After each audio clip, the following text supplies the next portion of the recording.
মক্কার জমিনে 3 বছর গোপনে গোপনে ইসলামের দাওয়াত দিয়েছিলেন। দাওয়াত দিতে গিয়ে কোরআনের মধুর বাণী মানুষকে শোনালেন, আল্লাহর ভয় মানুষকে অবহিত করলেন, জাহান্নামের ভয় সম্পর্কে মানুষকে জানান দিতেন এবং জান্নাতের সুসংবাদ দিতেন। মক্কার মুশরিকদের সহ্য হতো না, এখনো কিছু মানুষের সহ্য হয় না, ঠিক কিনা ভাইয়া?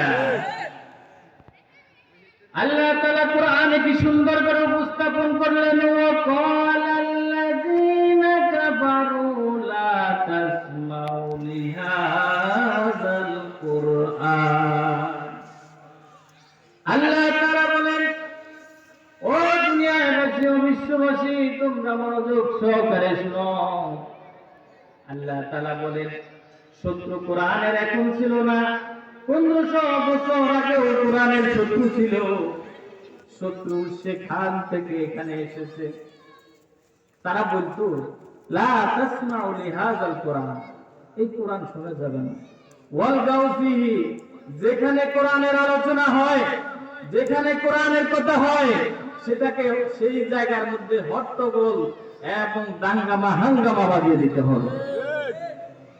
আজ মানুষের সুসময় এসেছে। এই কোরআনের মাহফিলগুলা থেকে বাধা আসছিল কি আসছিল না?